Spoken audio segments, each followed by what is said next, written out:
Date l'asprezza del territorio della penisola e le relative difficoltà della distribuzione, Ray sostiene che le economie di scala che funzionano bene in altre parti d'Europa non hanno la stessa attuabilità in Italia. In questo paese credo che le economie di scala possano diventare diseconomie di scala, dice il direttore dell'Istat. Ed è per questo che tante piccole imprese vivono come aziende satellite che girano intorno al pianeta dei medi e grandi gruppi. Le grosse aziende danno lavoro ai fornitori che a loro volta danno lavoro ai subfornitori. Basti pensare alle migliaia di imprese di componentistica o subcomponentistica esistenti intorno a Torino o a quelle di Filati nei dintorni di Treviso.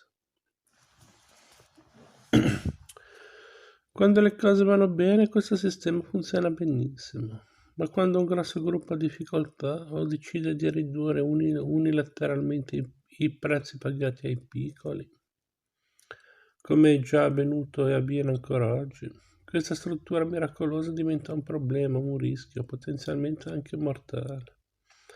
E come avremo l'opportunità di constatare più avanti, è anche una questione di disequilibrio nei rapporti fra le piccole imprese e gli oligopolisti che possono essere i loro grandi clienti, i loro fratelli maggiori. Anche per questo l'esistenza di grossi monopoli complica la situazione per chi si augura un'economia più democratica. I piccoli però non sono sempre le vittime. Hanno imparato a difendere lo spirito corporativo che li ha aiutati a sopravvivere, ma che non sempre ha rappresentato un atteggiamento di apertura a una realtà di mercato più dinamica. Perché dovrei andare in borsa? È l'interrogativo posto da tantissimi imprenditori di piccola o media dimensione. Andare in borsa vuol dire far vedere i libri alle persone esterne all'azienda. Andare in borsa vuol dire avere i bilanci certificati e consolidati. Andare in borsa vuol dire pagare i dividendi. Andare in borsa vuol dire magari ammortizzare in modo meno accelerato. Una grande disciplina, insomma, quasi una minaccia per chi è abituato a fare tutto in privato, discretamente, senza interferenze. Ma se l'alternativa è una dipendenza dai prestiti bancari, se l'imprenditore non ha capitale sufficiente ai grossi investimenti necessari per l'espansione, se l'alternativa per un'impresa familiare è quella di vendere, qui stiamo affrontando una specie di muro culturale. Un problema di mentalità che ancora oggi è una realtà nel sistema delle imprese meno grandi. Andare in borsa vuol dire anche però raccogliere capitale attraverso la vendita di una fetta minoritaria della propria impresa e finanziare la crescita e l'espansione. Mentre in Inghilterra tante aziende con pochi miliardi di fatturato corrono verso il mercato ristretto, un listed securities market della borsa londinese. In Italia c'è molto meno entusiasmo. Alcune imprese italiane soffriranno e altre verranno risucchiate. Altre ancora semplicemente moriranno in futuro anche per questo atteggiamento di diffidenza e riserva. Altre invece si renderanno conto che un rifiuto ad aprire può essere provinciale e per loro non sostenibile. È vero che il fenomeno del venture capital, cioè del capitale seminato che viene offerto a chi ha un'idea e vuole lanciare una nuova impresa, è scarso in Italia, mentre è comune nel mondo del capitalismo anglosassone. Quello che invece diventerà sempre più diffuso nel capitalismo italiano dei prossimi anni sarà l'uso dello strumento del development capital, cioè del capitale di sviluppo che viene offerto attraverso operazioni nelle quali investitori esterni acquisteranno partecipazioni del 10 o 20% in aziende non quotate, offrendo sia l'ossigeno della finanza sia un po' di know-how manageriale. Ci sono già alcuni esempi in Italia di questo fenomeno da parte di banche d'affari, di finanziari italiane e straniere. Come dicevamo, c'è ancora però tanto provincialismo.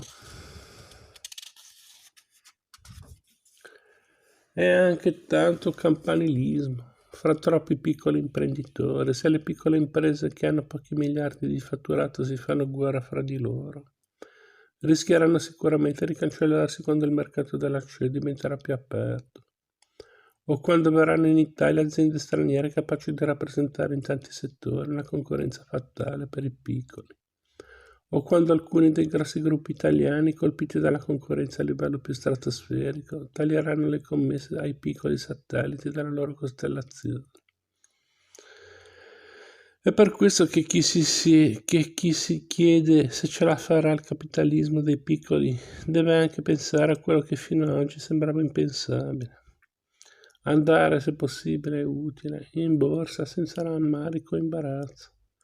Accettare fosse la vendita di un pacchetto di minoranza a un gruppo specializzato nel development capital. Procedere alla fusione fra 2, 3 o 5 piccole imprese dello stesso settore, nemici storici della stessa provincia inclusi. Effettuare sforzi di commercializzazione comuni che fanno risparmiare i costi e moltiplicano le vendite all'estero. Sforzi mirati anche a una diversificazione della clientela in Italia e all'estero per assicurarsi che gli oligopolisti non ghigliottinino le imprese minori quando i loro ordini subiscono una flessione ciclica. Certo, si tratta di un cambiamento, in certi casi addirittura di una trasformazione di mentalità profonda. Ma il processo è già cominciato nei rapporti tra i piccoli e i grandi del capitalismo italiano e anche nei rapporti tra le imprese e le loro banche. Le banche. Si dice a Londra, a Wall Street, che chi ha una linea di credito di 10 milioni è prigioniero delle banche, mentre chi ha un indebitamento 1000 volte maggiore è padrone effettivo della banca. In Italia siamo tutti prigionieri, ma anche qui il sistema sta entrando in una fase di cambiamento e di profonda trasformazione. Il sistema bancario italiano è uno dei più inefficienti e arretrati d'Europa e a subire le conseguenze sono spesso i clienti, soprattutto i clienti o le imprese meno grandi. Anche qui i venti freddi della concorrenza stanno soffiando nel bel paese, dal nord e dall'ovest. Negli anni 90 ci saranno alcune conseguenze inevitabili, inesorabili per le banche italiane. Se l'industria italiana è fiera della sua svolta negli anni 80,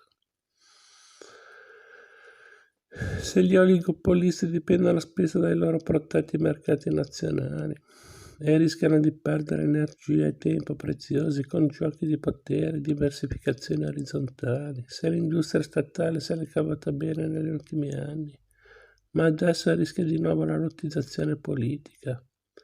Se le piccole imprese si sentono spesso vulnerabili di fronte alle sfide degli anni 90, i pericoli maggiori li correrà il sistema bancario italiano. Per capire se ce la farà il capitalismo italiano bisogna prendere atto anche di questo elemento centrale del sistema.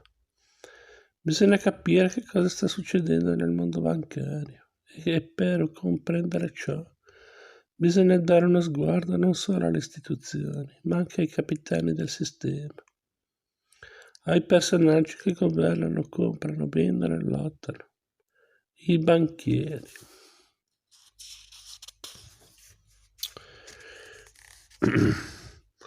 Gianni Agnelli, non si può pretendere che i tycoons europei di vecchio stampo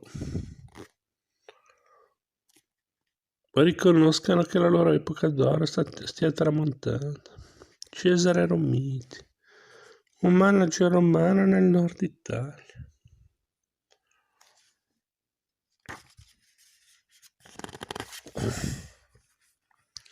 Silvio Berlusconi, un esponente della nuova razza di imprenditori europei.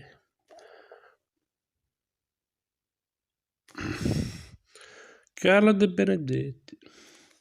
Bisognerebbe fare una specie di psicofinanziale analisi per capirlo.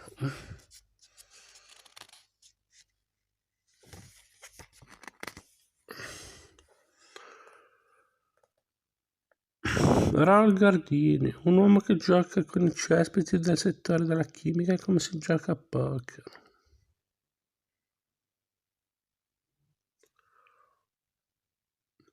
Leopoldo Pirelli fa parte organicamente della vecchia ragnatela di potere simbolizzata dal Ness Agnelli Cucci, ma ultimamente con qualche riserva. Luciano Benetton, questo è il capitalismo familiare di Buonalega. A sinistra, Sergio Pininfarina, il sempre pacato presidente della Confindustria.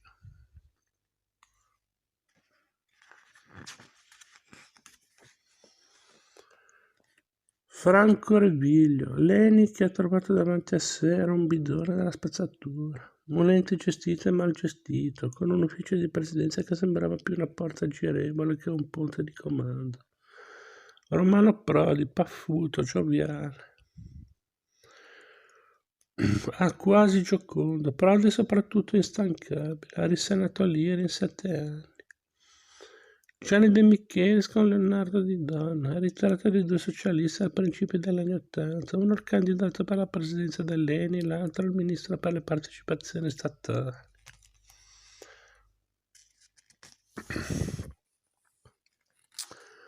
Enrico Cuccio, il vecchio folletto di Mediobanca. A sinistra Mario Monti e Guido Carli, ritratto dei due amici, l'uno membro del comitato esecutivo della Fiat ed economista della Bocconi, l'altro ex membro del comitato esecutivo della Fiat e ministro del Tesoro.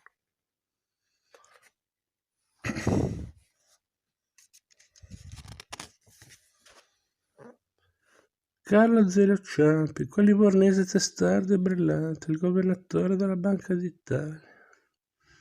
Neri Onnesi è stato costretto a causa dello scandalo Biennale Iraq a dare le dimissioni. Enrico Biagiotti, presidente della Comite ammiratore di Cuccio.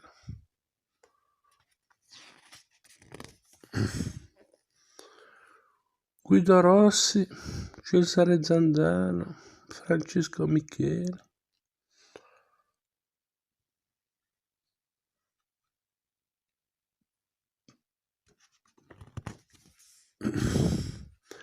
Franco Piga, il presidente della Consob, un democristiano di razza, un romano con ambizioni politiche. E qui ci dobbiamo fermare perché siamo già a 13:28.